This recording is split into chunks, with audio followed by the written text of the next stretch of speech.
नमस्कार, exam happy by Jharkhand channel में आपका स्वागत है। तो दोस्तों जुड़ चुका हूं मैं यहां पर आपके लिए जेटेट परीक्षा 2025-26 की तैयारी को लेकर के। तो आप सभी जेटेट का परीक्षा देने के लिए तैयार होंगे।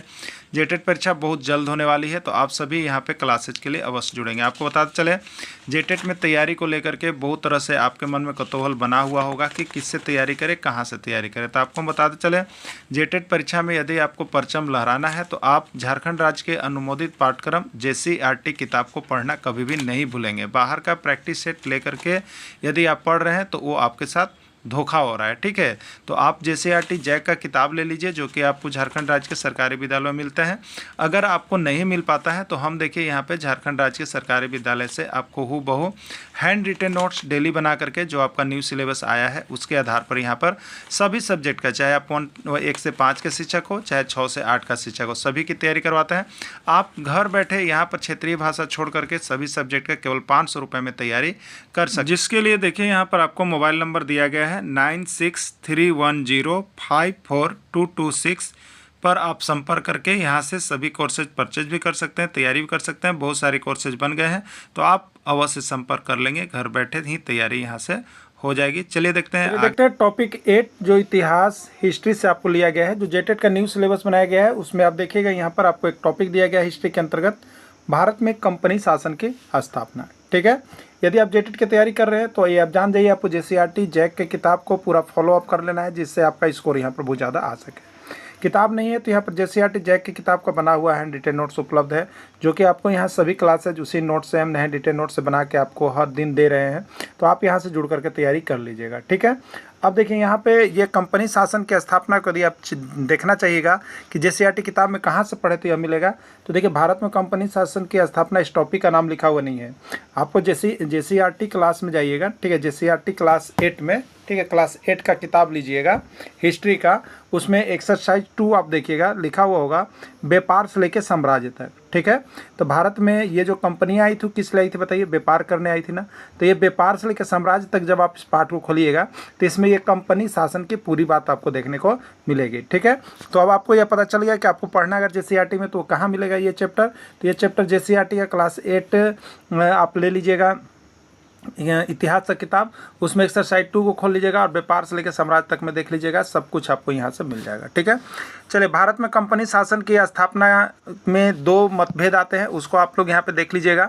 जैसे एक पूछा जाता है कि भारत में कंपनी के आगमन का क्रम होता है और एक होता है कंपनी के स्थापना का क्रम। ठीक है, तो कोई बोलेंगे कि कौन सी कंपनी पहले नंबर पर आई थी, पुर्तगाली, कौन सी कंपनी दूसरे नंबर पर आई थी, तो कोई बोलता है डच, कोई बोलता है अंग्रेज। यहाँ पे जो मतभेद होता है, तो इसके लिए याद रखिएगा कि ये अगर कंपनी के आगमन का क्रम बताएंगे तो पहले डच आए फिर अंग्रेज आए, और कंपनी के स्थापना का क्रम बताएंगे तो पहले अंग्रेजों ने की कंपनी का स्थापना, फिर डचों ने किया स्थापना। ठीक है, तो इस तरह से यहाँ पे 2 बात अलग अलग है। लेकिन अगर पहले में आते हैं तो पुर्तगाली हर बार में पहले है, चाहे वो कंपनी के स्थापना के क्रम की बात करें या भारत में व्यापार के क्रम में आने की बात करें। ठीक है, तो पुर्तगाली कंपनी ये कितना है आपका, तो 1498 ईस्वी में आई थी, डच कंपनी 1595, अंग्रेज 1600 और फ्रेंच या फ्रांसीसी 1664 ईस्वी। ठीक है, अब कंपनी की स्थापना का क्रम आप देखिएगा कि इन्होंने आकर के कंपनी कब लगा दिया। ठीक है, तो पुर्तगाली लोग कब आए, 1498 ईस्वी में कोचीन केरल के रास्ते आया था। ठीक है, और वहाँ पर राजा जमोरिन स्वागत किया था। तो इन्होंने 1503 ईस्वी में कोठी की स्थापना कर दी थी। ठीक है, अंग्रेज 1600 में आए और सूरत में, ठीक है, कहाँ पर है, सूरत में, और वहाँ पर जो कोठी बनाने के लिए काम जो किया गया था वो आपका 1602 में ही शुरू कर दिया गया था, लेकिन 1608 में यहाँ पर कोठी बनी। ठीक है, डच जो आए वो 1602 में मसूलीपट्टनम में आए और 1600 यहाँ पर क्या 1602 में आए, लेकिन यहाँ पर बनाते कब से, 1605 में। फ्रांसीसी जो आए 1664 में, 1668 में बनाते हैं। ठीक है, याद रखिएगा, सबसे पहले पुर्तगाली। इसमें देखिए 2 मुख्य बातों को आपको पढ़ना है, सबसे ज़्यादा जो पढ़ना है वो पुर्तगाली को पढ़ना है। किसको पढ़ना है, पुर्तगाली को पढ़ना है। ठीक है, और उसके बाद किसको पढ़ना है, अंग्रेज को पढ़ना है। ये 2 चीज़ों को आपको सबसे ज़्यादा पढ़ना है, क्योंकि ज़्यादा राज इन्हीं लोगों ने किया है ना। उसमें सबसे ज़्यादा आपका अंग्रेज की बात आएगी, जो सबसे ज़्यादा प्रश्न निकल के आएंगे, और इस चैप्टर से 1 से 2 प्रश्न आपका फिक्स रहेंगे, 100% श्योर चैप्टर है आपको, तो आप अच्छा से देख लीजिएगा। ठीक है, देखिए यहाँ पे 1498 ईस्वी में पुर्तगाल निवासी वास्को डिगामा जो है वो केप ऑफ गुड होप मार्ग होते हुए सबसे पहले कालीकट बंदरगाह पहुंचा था और वहां पर वहाँ का स्थानीय राजा जमोरिन ने उनका भव्य स्वागत किया और उन्हें बहुत सारी सामग्री देकर के यूरोपियों के लिए क्या किया था, फिर से भेजा था। जब ये गए थे वास्को डी गामा तो इन्होंने देखिए वर्णन किया है कि जितना का सामान खरीदे तो उसकी सब लागत को हटा करके भी वहाँ पर उनको बेचने पर 60% का मुनाफा हुआ था, इसलिए यह बाजार की ओर, भारत की ओर आकर्षित हो गए थे। ठीक है, प्रश्न क्या होगा, सबसे पहले कौन सी यूरोपीय कंपनी भारत आई, तो पुर्तगाली। ठीक है, और पुर्तगाल में कौन सबसे पहले आया, तो Vasco D gamma. Vasco D gamma कब आए, तो 1498 ईस्वी में। ठीक है, सबसे पहले वो कहाँ पहुँचे थे, कालीकट बंदरगाह पहुँचे थे। उनका कौन स्वागत किया था, तो जो राजा जमोरियन ने उनका स्वागत किया था। इसमें से एक प्रश्न हो सकता है, देख लीजिएगा आप लोग। ठीक है, चलिए अब हम लोग यहाँ पर पुर्तगाल के ही बारे में थोड़ा सा और चर्चा कर लेंगे कि पुर्तगाली कंपनी किस प्रकार से समृद्ध होते गई थी। ठीक है, देखिए जब पुर्तगाली कंपनी भारत आ गई तो वहाँ पर पुर्तगाल के सबसे पहले गवर्नर, पुर्तगाल के जो गवर्नर थे पहला, वो कौन थे, फ्रांसिस्को डी अल्मीडा, भारत में पहला पुर्तगाली गवर्नर, पुर्तगाल के रहने वाले थे और भारत में आए थे, पुर्तगाल की तरफ से पहला गवर्नर। तो ये भारत में आके क्या किए, तो ये भारत में 1505 से आके 1509 ईस्वी तक भारत में रहे। ठीक है, जब ये भारत में रहे तो इन्होंने पुर्तगालियों के लिए क्या कुछ काम किया, जिससे कि पुर्तगाली लोग आगे बढ़ सके। तो इसके लिए इन्होंने देखिए, इन्होंने ब्लू वाटर पॉलिसी को अपनाया। ठीक है, ब्लू वाटर पॉलिसी को चलाया और इसका उद्देश्य क्या था, इस ब्लू वाटर पॉलिसी का उद्देश्य था कि अब इनका कहना था कि जब हम लोग पुर्तगाली लोग भारत में आगे व्यापार कर रहे हैं तो अब कोई भी कंपनी भारत में ना आए, इसके लिए इन्होंने ब्लू वाटर पॉलिसी को लगाया। इस पॉलिसी में क्या था कि हिंद महासागर के रास्ते और भी कोई कंपनी नहीं आ पाए, इसलिए यहाँ पर बैरियर कर दिया गया। ठीक है, तो इन्होंने ये काम किया। ठीक है, उसके बाद जो 9 ईस्वी में पुर्तगाली गवर्नर अल्बुकर्क भारत आए। याद रखिएगा, पहला तो आ गए। ठीक है, दूसरा बार कौन आए, तो अल्बुकर्क, ये भारत आए और इसने भी क्या किया, तो पुर्तगालियों को आगे बढ़ाने के लिए कुछ महत्वपूर्ण काम किए, उसको आप देख लीजिएगा। और उसने कोचीन में एक दुर्ग बनवाया, एक फैक्ट्री बनवाया। ठीक है, अल्बुकर्क को भारत में पुर्तगाली साम्राज्य का वास्तविक संस्थापक माना जाता है। यही प्रश्न आता है कि भारत में पुर्तगाली साम्राज्य का वास्तविक संस्थापक किसको माना जाता है, तो यही अल्बुकर्क ही भारत में पुर्तगालियों का वास्तविक संस्थापक माना जाता है। ठीक है, देखिए अल्बुकर्क ने अपनी राजधानी कहाँ खोली, कोचीन खोली, जहाँ पहली फैक्ट्री स्थापित की गई थी। ठीक है, अल्बुकर्क द्वारा 1510 ईस्वी में बीजापुर का अभियान चलाया गया। सबसे अधिक अच्छा अभियान अल्बुकर्क का यही था पुर्तगालियों के लिए। क्या किया, उन्होंने एक बीजापुर का अभियान चलाया। इस अभियान में बीजापुर के शासक वहाँ थे आदिल शाह। ठीक है, और उसने आदिल शाह से गोवा जीत गया। ठीक है, अल्बुकर्क क्या कि यहाँ पर आकर पुर्तगालियों के लिए आदिल शाह से गोवा जीत गया और गोवा पर पुर्तगालियों का क्या हुआ, कब्जा हो गया। ठीक है, इस तरह से सबसे पहले, इस तरह आप देखिएगा तो सबसे पहले आने वाला कंपनी पुर्तगाली थी और सबसे बाद में जाने वाले कंपनी भी पुर्तगाली ही रही। 1961 ईस्वी तक पुर्तगाल में रहे। ठीक है, पुर्तगाली रहे भारत में, उसके बाद स्वतंत्र हुए। ठीक है, अल्बुकर्क द्वारा एक और अभियान चलाया गया। ठीक है, उन्होंने तो देखा कि अल्बुकर्क द्वारा बार बार पुर्तगालियों के लिए एक अभियान चला के नए नए रास्ते खोजे गए, तो एक और अभियान अल्बुकर्क द्वारा चलाया गया था। ठीक है, इस अभियान में क्या किया था, महिलाओं के लिए सती प्रथा का विरोध किया गया था। ठीक है, और यह अल्बुकर्क जो था अपने लिए, अपने स्वार्थ के लिए इन्होंने इस अभियान को चलाया था, क्योंकि पहले जो होती थी स्त्रियां क्या होती थी, तो सती प्रथा का अभियान था कि पति के मरने के बाद स्त्रियां साथ में चिता पर जल जाते थे। लेकिन इसका उन्होंने विरोध किया और इसका विरोध करने का जो कारण था वह पुर्तगाली लोग जो थे, क्योंकि भारत के लोग तो सती प्रथा मानते थे, वह जो भी स्त्री विधवा हो जाती थी उसके साथ शादी नहीं करते थे। तो पुर्तगाली क्या थे, पुर्तगाली इस एक अभियान चला के जो भी विधवा स्त्री भारतीय की होती थी उसके साथ वो शादी करते थे और शादी करके वो क्या करते थे, अपना साम्राज्य को आगे बढ़ाना चाहते थे। यही कारण था कि पुर्तगालियों की एक बहुत बड़ी फौज खड़ी हुई थी, जिसके बाद ही हम 1961 तक भी ये भारत में स्थापना के स्वतंत्रता के बाद भी रह गए थे। ठीक है, तो इस कारण से अल्बुकर्क ने यह अभियान को चलाया था। पुर्तगाली भारत में देखिए कब तक रहे, तो पुर्तगाली भारत में 1961 ईस्वी तक रहे। हालांकि तब तक उनके पास सिर्फ गोवा, दमन और दीव ही रह गया था। ये 1961 के बाद इससे भी भारत को स्वतंत्रता करा दिया गया। ठीक है, चलिए अब देखते हैं डच ईस्ट इंडिया कंपनी। ये क्या थी डच ईस्ट इंडिया कंपनी, तो कंपनी सभी पढ़ेंगे, महत्वपूर्ण दो होंगे, एक पुर्तगाल और एक अंग्रेज। दोनों चीज़ों को आपको बहुत अच्छी तरह से समझ के जाना है। इतिहास की सबसे अमीर और शक्तिशाली मेगा कॉरपोरेशन थी कौन, डच ईस्ट इंडिया कंपनी। ठीक है, और इसकी स्थापना कब हुई थी, 1602 ईस्वी में हुई थी। भारत में इन्होंने मसूलीपट्टनम में व्यापारी कोठी बनाई थी। देखिए आपको शुरू बार भी हमने दिया कि कौन कहाँ कोठी बनाया, तो भारत में इन्होंने मसूलीपट्टनम में व्यापारी कोठी बनाई थी। ठीक है, चलिए अब देखिएगा अंग्रेजी ईस्ट इंडिया कंपनी, जो कि बहुत महत्वपूर्ण आपके लिए होगा, यहीं से एक प्रश्न आपके रहेंगे ना। देखिए 31 दिसंबर 1600 ईस्वी को अंग्रेजी ईस्ट इंडिया कंपनी की स्थापना हुई थी। बहुत बार पूछा गया है कि अंग्रेजी east India company, British company की स्थापना कब हुई, तो वो डेट है 31 दिसंबर 1600, याद रखिएगा। क्या हुआ था, तो 31 दिसंबर 1600 को इंग्लैंड की महारानी जो एलिजाबेथ प्रथम थी, उसके द्वारा एक शाही चार्टर या राजपत्र जो है अधिकार पत्र प्रदान किया गया था ब्रिटिश ईस्ट इंडिया कंपनी को। ठीक है, जिससे कि वो व्यापार कर सके। लेकिन हुआ क्या, जब 1600 ईस्वी में लंदन में इस कंपनी की स्थापना हुई, तब भारत में मुगल सम्राट अकबर का शासन चला था। याद रखिएगा, जब भारत में ब्रिटिश ईस्ट इंडिया कंपनी आई तो उस समय वहाँ का मुगल सम्राट कौन था, अकबर था। ठीक है, अब क्या होता है कि 1603 ईस्वी में ब्रिटेन की महारानी एलिजाबेथ की मृत्यु हो जाती है। उसके मृत्यु के बाद अब वहाँ जो ब्रिटेन या ब्रिटिश थे वो कौन शासक बन गया, तो वहाँ का शासक बन गया जेम्स प्रथम। ठीक है, जेम्स प्रथम। अब जब जेम्स प्रथम बना तो उन्होंने फिर भारत में अपने राजदूत को भेजा।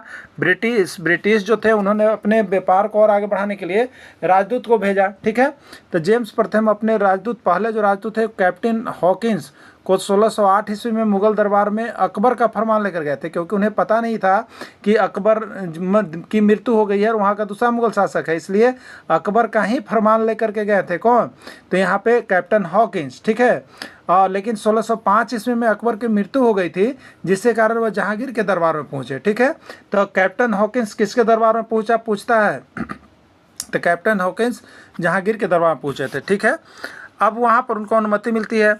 अंग्रेजों द्वारा तैयार किए जाने वाला फैक्ट्री मसूलीपट्टनम था, उसके बाद सूरत। यानी अंग्रेजों ने सबसे पहले कौन सी फैक्ट्री को वहाँ पर बना दिया था, मसूलीपट्टनम को, और मसूलीपट्टनम के बाद सूरत को। तो अंग्रेजों ने अगर कोई बोला कि सबसे पहले कौन सी फैक्ट्री बना दी, तो मसूलीपट्टनम, और कौन सी फैक्ट्री बाद में बनी, तो सूरत, और कौन सी फैक्ट्री का निर्माण कार्य पहले शुरू हुआ, तो सूरत, लेकिन तैयार बन के पहले कौन हुआ, मसूलीपट्टनम। ठीक है, चलिए अब देखिएगा, सर टॉमस रो 1615 ईस्वी में जहांगीर के दरबार में पहुंचे थे। फिर टॉमस रो को भी जहांगीर के दरबार में व्यापार के लिए भेजा गया। ठीक है, यूरोपीय कंपनी के लिए फर्रुखियर का आदेश यूरोपीय कंपनी का मैग्ना कार्टा कहा जाता है, क्योंकि फर्रुखियर ने यूरोपीय कंपनी के लिए बहुत से ऑफर दिए थे, बहुत से लॉलीपॉप दिए, जिसके कारण यहाँ पर जो है यूरोपीय कंपनी को यहाँ पर के लिए फर्रुखियर को मैग्ना कार्टा कहा जाता है। हुआ क्या आगे, 1661 ईस्वी में ब्रिटेन के राजकुमार चार्ल्स द्वितीय तथा पुर्तगाल की राजकुमारी कैथरीन का विवाह हो जाता है। ठीक है, अब देखिए यहाँ पर क्या होता है, तो ब्रिटेन के जो राजकुमार थे बताइए, और वो शादी कर लेते हैं कहाँ से, तो पुर्तगाल के राजकुमारी से। ठीक है, अब ये पुर्तगाल के थे और इन्होंने क्या किया, तो उस समय भी देखिए मुंबई का जो क्षेत्र, भारत में जो मुंबई का क्षेत्र था वो ब्रिटेन को दे दिया, उपहार में, दान में दे दिया। ठीक है, बेटी के दान में दे दिया था। इस तरह से मुंबई का क्षेत्र किसके कब्जे में हो गया, तो ब्रिटिश के, अंग्रेजों के कब्जे में चला गया। अंग्रेजों के कब्जा में जाने के बाद क्या हुआ, तो यहाँ से उन्हें राजस्व की वसूली होने लगी और वहाँ पर मुंबई पर इनका एक एकाधिकार प्राप्त हो गया। इस तरह से अंग्रेज बहुत अधिक आगे बढ़ते गए। ठीक है, थोड़ी सी बात हम लोग करेंगे फ्रांसीसी ईस्ट इंडिया कंपनी की, फ्रेंच ईस्ट इंडिया कंपनी की। ठीक है, इसकी स्थापना 1 सितंबर 1664 ईस्वी को फ्रांस के राजा लुई 14वें के वित्त मंत्री जिया विट्स कोलबर्ट के प्रयास से हुई थी। लुई 14वें के वित्त मंत्री के प्रयास हुआ था। ठीक है, फ्रांसीसियों ने अपनी पहली व्यापारिक कोठी 1668 में सूरत में स्थापित की थी। फ्रांसीसियों ने सबसे पहले कहाँ कोठी स्थापित की,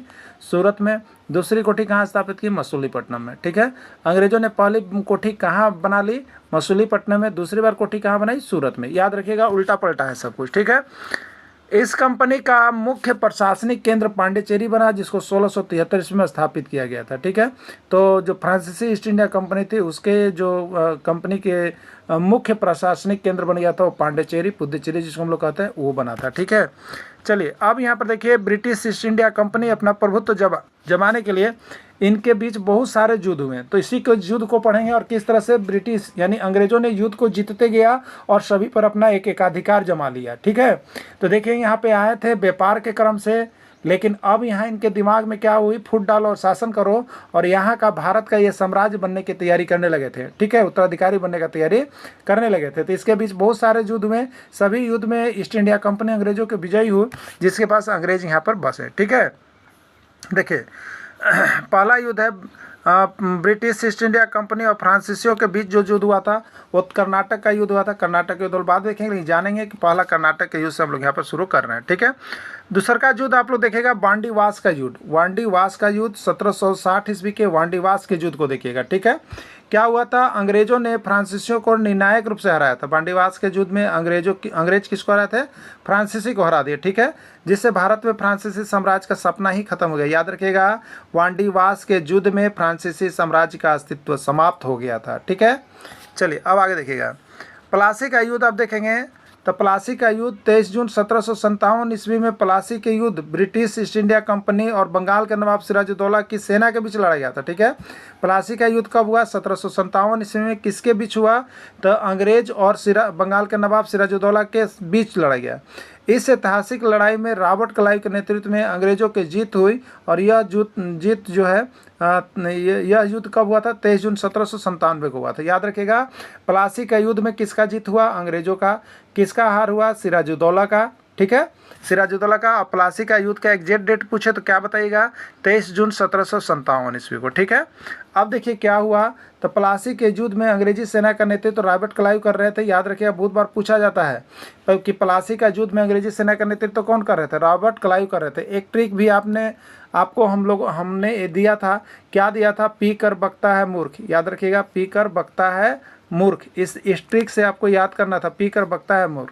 तो पी में देखिए प से प्लासी का युद्ध, और कर में हो जाता है र से रॉबर्ट और क से क्लाइव। प्लासी के युद्ध में अंग्रेजी सेना का नेतृत्व रॉबर्ट क्लाइव कर रहे थे। अब बकता है मूर्ख, यही था ना, तो बकता में बक से देखिए बक्सर का युद्ध है, और है मूर्ख, है में हे से हेक्टर और मुंह से मुनरो, हेक्टर मुनरो कर रहे थे। क्लियर हो गया ना। चलिए अब देखिएगा, इस युद्ध में सिराजुद्दौला के सेनापति मीर जाफर को बंगाल का नवाब बनाने का लालच देकर अंग्रेज अपनी ओर मिला लिए थे। इस युद्ध में क्या हुआ था, तो ये धोखाधड़ी का युद्ध था। इसमें अंग्रेजों ने क्या किया था, सिराजुद्दौला के जो सेनापति युद्ध के लिए थे उसको मीर जाफर को बंगाल के नवाब बनाने का लालच दे दिए थे कि युद्ध में नहीं जाना, और अपनी ओर मिला लिया था। इसी के कारण क्या हुआ कि मीर जाफर जो है युद्ध में भाग नहीं लिया और सिराजुद्दौला का हाफ हुआ, ठीक है।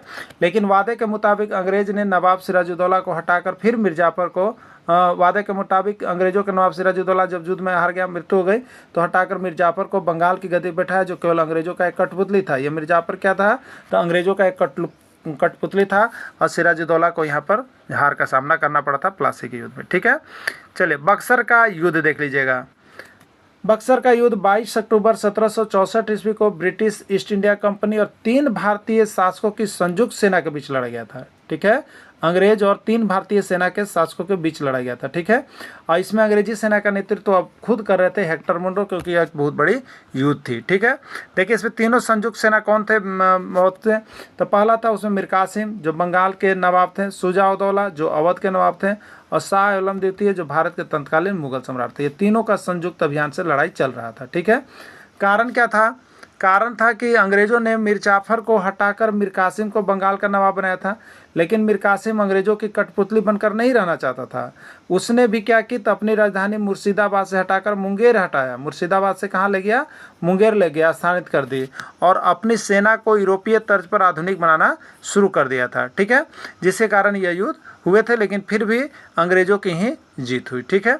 चलिए अब हुआ मैसूर का युद्ध। इस तरह से अंग्रेजों ने युद्ध को करते करते कहाँ मैसूर भी आए, मैसूर में भी युद्ध शुरू हो गया था, तो वो आंग्ल मैसूर युद्ध के नाम से जाना जाता है। अंग्रेजों के साथ जो युद्ध हुआ इसलिए आंग्ल मैसूर युद्ध। तो इसमें क्या था, तो ब्रिटिश ईस्ट इंडिया कंपनी और मैसूर साम्राज्य के बीच 1767 से 1799 के बीच लड़े गए 4 युद्धों का यह एक श्रृंखला था। ये जो आपका आंग्ल मैसूर युद्ध था वो कितनी बार चला था, तो इसमें 4 युद्ध हुए थे, 4 युद्ध हुए थे, याद रखिएगा, ठीक है। यानी प्रथम आंग्ल मैसूर युद्ध, द्वितीय आंग्ल मैसूर युद्ध, तृतीय आंग्ल मैसूर युद्ध और चतुर्थ आंग्ल मैसूर युद्ध हुआ था, ठीक है। सभी को हम लोग बारी बारी से यहाँ पर देख लेंगे, क्योंकि हो सके यहाँ से प्रश्न आ जाए, ठीक है। लेकिन इस सभी ने हुआ क्या, ये चारों मैसूर युद्ध के बाद भी इस युद्ध में अंग्रेजों ने विजय प्राप्त की लास्ट में, और परिणाम स्वरूप टीपू सुल्तान की मृत्यु हुई वहाँ पे। ये मैसूर युद्ध में टीपू सुल्तान की मृत्यु हो जाती है, ठीक है। चलिए प्रथम आंग्ल मैसूर युद्ध कौन, तो प्रथम आंग्ल मैसूर युद्ध जो हुआ था वो हैदर अली और अंग्रेज के बीच हुआ था, ठीक है। इसमें अंग्रेजों को डर से मद्रास की संधि करना पड़ा था। इस समय यहाँ पर हैदर अली जो थे मजबूत अवस्था में थे, इसलिए अंग्रेजों को हैदर अली के डर से एक संधि करनी पड़ी, मद्रास की संधि करना पड़ा, और इसके तहत दोनों पक्षों ने एक दूसरे को जीते हुए क्षेत्र वापस लौटा दिए थे। ठीक है, तो प्रथम आंग्ल मैसूर युद्ध में हैदर अली यहाँ पर मजबूत था, जिसके कारण अंग्रेजों को संधि करनी पड़ी और दोनों पक्षों को एक दूसरे के जीते हुए क्षेत्र को इस संधि के द्वारा वापस कर दिया गया। ठीक है, अब चलिए द्वितीय आंग्ल मैसूर युद्ध में क्या हुआ देख लेते हैं। तो इस युद्ध के बीच में ही 1782 ईस्वी में कैंसर के कारण हैदर अली की मृत्यु हो गई। चलिए, हैदर अली की मृत्यु हो जाती है द्वितीय आंग्ल मैसूर युद्ध में। तब क्या होता है, उनका पुत्र था टीपू सुल्तान, तो उनका साहसी पुत्र टीपू सुल्तान ने युद्ध जारी रखा, अपने पिताजी के जो युद्ध जारी रखा, लेकिन दोनों पक्षों में से कोई भी जीत नहीं सका और मैंगलोर की संधि के द्वारा युद्ध को समाप्त किया गया। यानी द्वितीय आंग्ल मैसूर युद्ध को कैसे समाप्त किया गया, मैंगलोर की संधि के द्वारा समाप्त किया गया। ठीक है, चलिए अब देखिए यहाँ पे फिर से मैसूर युद्ध शुरू होता है, जिसको हम लोग कहते हैं तृतीय आंग्ल मैसूर युद्ध। इस युद्ध में क्या हुआ, इसको भी हम लोग देखेंगे। तो गवर्नर जनरल लॉर्ड कॉर्नवालिस और टीपू सुल्तान के बीच हुआ। ठीक है, अंग्रेजों और टीपू सुल्तान के बीच हुआ। लॉर्ड कॉर्नवालिस मराठों व निजाम के साथ मिलकर मैसूर की राजधानी श्रीरंगपट्टनम को घेर लिया। मराठों के साथ मिलकर इन्होंने चाल चल दी और श्रीरंगपट्टनम को घेर लिया, और टीपू को अपमानजनक श्रीरंगपट्टनम की संधि करनी पड़ी। यहाँ पर बचने के लिए क्या करना पड़ा, संधि करना पड़ा, और उन्हें अपना आधा राज्य अंग्रेजों को देना पड़ा तथा युद्ध के जुर्माने के रूप में उन्हें 3 करोड़ रुपए देने पड़े थे। ठीक है, और जुर्माना नहीं दे चुका पाने के कारण टीपू के दोनों बेटों को अंग्रेजों ने बंधक बना लिया था। याद रखिएगा कि टीपू के दोनों जो बेटे थे उसको अंग्रेजों ने बंधक बना लिया था 3 करोड़ रुपया नहीं देने के कारण। ठीक है, तो ये टीपू सुल्तान के बारे में आता है, आंग्ल मैसूर युद्ध के बारे में आता है। तो चलिए अब है चतुर्थ आंग्ल मैसूर युद्ध। अंग्रेजों ने मैसूर पर चौतरफा हमला कर दिया। 4 मई 1799 को अपनी राजधानी श्रीरंगपट्टनम की रक्षा करते हुए टीपू सुल्तान वीरगति को प्राप्त हुए। मैसूर पर अंग्रेजों का कब्जा हो गया। ठीक है, अंग्रेजों ने मैसूर पर क्या किया, चौतरफा हमला किया। 4 मई 1799 को अपनी राजधानी श्रीरंगपट्टनम की रक्षा करते हुए टीपू सुल्तान वीरगति को प्राप्त हुए। अब मैसूर पर अंग्रेजों का कब्जा हो गया। इस तरह से क्या हुआ, तो यहाँ पे चतुर्थ आंग्ल मैसूर युद्ध में जो आपकी थी श्रीरंगपट्टनम की रक्षा करते हुए टीपू सुल्तान को वीरगति की प्राप्ति हुई और मैसूर पर अंग्रेजों का पूर्ण रूप से एक बार फिर से कब्जा हो गया। अंग्रेज का आधिपत्य जमते जा रहा था। अब इस बीच फिर से होते हैं मराठों के साथ संघर्ष। ठीक है, अंग्रेजों और मराठों में संघर्ष जारी हो जाते हैं। अगर यहाँ पे युद्ध जीत जाते तो अंग्रेज पूरे स्वतंत्र हो जाते हैं। ठीक है, तो अंग्रेज और मराठा संघर्ष, जिसको हम लोग कहते हैं आंग्ल मराठा युद्ध। ठीक है, ब्रिटिश ईस्ट इंडिया कंपनी और मराठा साम्राज्य के बीच 1775 से 1818 के बीच लड़े गए 3 सैन्य संघर्षों की एक कड़ी थी, जिसको आंग्ल मराठा युद्ध क्या नाम से जाना जाता है। ठीक है, प्रथम आंग्ल मराठा युद्ध क्या था, तो ये 1775 से 1782 के बीच चला। प्रथम आंग्ल मराठा युद्ध मराठों के आंतरिक उत्तराधिकारियों के विवाद के कारण शुरू हुआ था। नारायण राव की मृत्यु के बाद उनके चाचा रघुनाथ राव पेशवा बनना चाहते थे। याद रखिएगा, यहाँ पर दोनों में विवाद हुए थे, मराठों के बीच आपसी विवाद के कारण शुरू हुआ था। ये नारायण राव थे, उसकी मृत्यु के बाद उनका उत्तराधिकारी कौन, रघुनाथ राव पेशवा बनना चाहते थे। ठीक है, और दोनों बीचों के बीच लंबा गतिरोध चला।